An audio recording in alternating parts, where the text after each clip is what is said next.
Sports Center. I'm Chris Berman. Well, let's get straight to the action.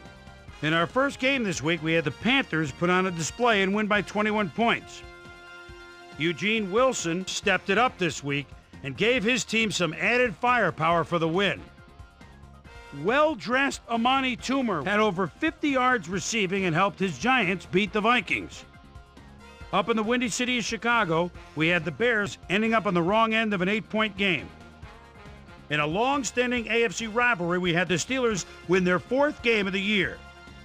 Down in Reliant Stadium, we had the Texans decisively win by 17 points. The Cardinals' defense held their opponents to under 50 rushing yards in their win at Ralph Wilson Stadium. The Chiefs won at home but will take to the road next week to meet the Buccaneers. The incomparable Jerry Rice played well despite the loss and showed us why he's ranked up at the top of the league. In the mile-high city of Denver, we had the Broncos come away with a tie. Over at Lincoln Financial Field, we had the Eagles edge their way to a narrow 3-point win. In a long-standing AFC rivalry, we had the Chargers win their 4th game of the year. We had an interesting free agency pickup of note here. Trey's got the lowdown for us. Trey? All right, Chris. Let's switch gears and talk about players that'll have new homes in the National Football League, as free agency continues to play such a huge role in determining a team's makeup. Marquise Hill will have a new place to call home as he accepts a new contract. 6 years, $8.0 million, plus a $1.6 million signing bonus. Keith McKenzie got snatched up as well, and he signs a 2-year contract with the Colts. Jameel Cook is on the move, as you see, as he accepts a pretty good offer to leave his current club. 6 years, $2.0 million.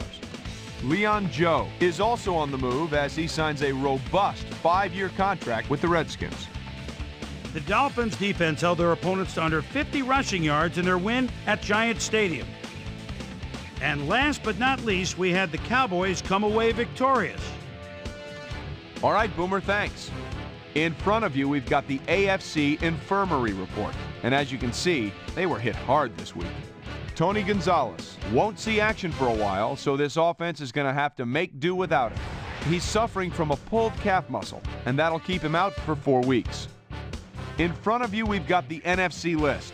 And as you can see, they could form their own MASH unit.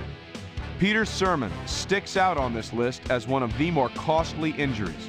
A hairline fracture of the arm is the initial report, and the doctors are saying he'll be out for the rest of the season. Now, on to even bigger news, as you may have already heard. Jesse Armstead had to be placed on injured reserve, so he'll be on the sidelines for the rest of the year.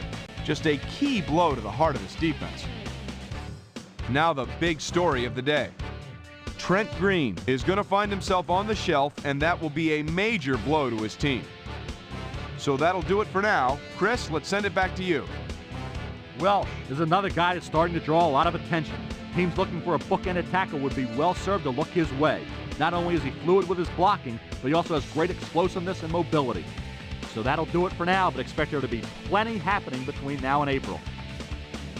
So another week in the books here on ESPN, but what do you say we hand out a few game balls before we go? Here's my primetime players. That'll do it, sports fans. I'm Chris Berman, and thanks so much for joining us here in the Bristol studios. We'll see you next week right here on ESPN, the worldwide leader in sports.